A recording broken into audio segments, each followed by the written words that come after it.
Assalamualaikum warahmatullahi wabarakatuh. Saya Airus Diana Dewi, NIM C41020005 akan menjelaskan materi tentang evakuasi korban.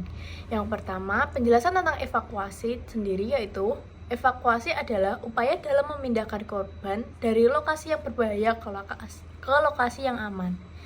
Evakuasi diklasifikasikan menjadi dua, yaitu evakuasi darurat dengan pengertian darurat di sini adalah darurat dalam hal keadaan atau situasi tempat kejadian sehingga perlu dilakukan pemindahan darurat. Apabila terdapat bahaya terhadap korban maupun penolong, maka dilakukan penutupan akses ke penderita lainnya. Yang kedua, ada evakuasi tidak darurat, yaitu proses evakuasi yang dilakukan setelah korban dilakukan stabilisasi dasar terlebih dahulu di lokasi kejadian. Nah, di sini saat melakukan evakuasi terdapat beberapa syarat yang harus dilakukan. Yang pertama yaitu penilaian awal sudah dilakukan dengan lengkap serta keadaan umum korban selalu dipantau. Yang kedua, denyut nadi dan napas korban stabil dan dalam batas normal. Yang ketiga, luka dan pendarahan sudah diatasi serta dikendalikan oleh tim medis. Yang keempat, korban dengan patah tulang sudah ditangani. Yang kelima, jika terdapat cedera spinal, maka harus dilakukan evakuasi dengan LSB. Yang keenam, rute yang dilalui memungkinkan dan tidak membahayakan korban maupun penolongnya. Yang terakhir, apabila pasien akan dipindahkan antar rumah sakit, maka akses obat-obatan sudah harus terpasang dan semua monitor berfungsi. Selanjutnya, teknik evakuasi. Teknik evakuasi dapat dilakukan dengan menggunakan alat ataupun tidak menggunakan alat.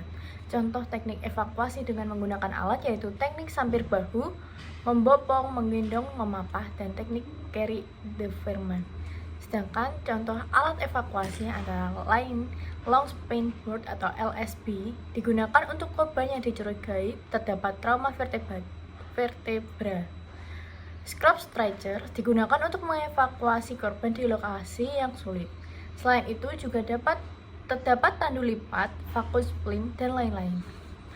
Adapun prosedur tindakan evakuasi korban antara lain yaitu pertama, gunakan APD, yang kedua, perkenalkan diri, yang ketiga, kaji ada tidaknya resiko trauma vertebra, yang keempat, pastikan gangguan di jalan napas, pernapasan, sirkulasi sudah tertangani. Namun apabila terdapat masalah, maka segera lakukan tindakan penanganan. Yang kelima, jelaskan pada korban tujuan prosedur ditindakan. Yang keenam, instruksikan korban untuk kooperatif saat diberi instruksi oleh penolong atau tenaga medis.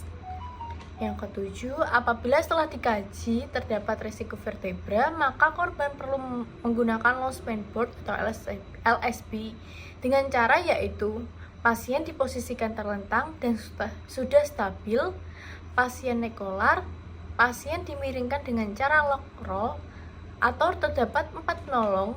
Penolong pertama mengimobilisasi leher dengan tangan memegang bahu pasien sembari menjepit pasien.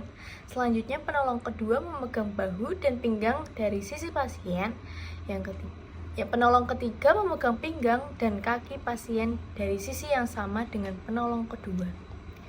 Selanjutnya, miringkan pasien secara bersama-sama dari kepala sampai kaki sekitar 90 derajat. Satu penolong lagi menyorongkan LSB ke bagian punggung pasien. Secara bersama-sama miringkan kembali pasien ke posisi terlentang. Lalu pasang head stabilizer di bagian kiri dan kanan kepala pasien, kemudian ikat dengan tali yang sudah tersedia. Pasang safety belt pada bagian dada, pinggang, dan kaki pasien. Lalu pastikan pasien sudah terikat dengan baik. Selanjutnya, angkat pasien secara bersama-sama dengan minimal 4 orang penolong, yang mana 2 orang di bagian kepala dan 2 orang lagi di bagian kaki. Lalu, penolong yang membawa pasien pada bagian kaki berjalan terlebih dahulu. Jika sudah sampai tujuan, maka pindahkan atau turunkan pasien ke pantai atau brankar pasien. Lepaskan handscoon, ucapkan alhamdulillah, dan terakhir cuci tangan. Sekian penjelasan materi evakuasi korban dari saya. Jika ada salah kata, mohon maaf. Wassalamualaikum warahmatullahi wabarakatuh.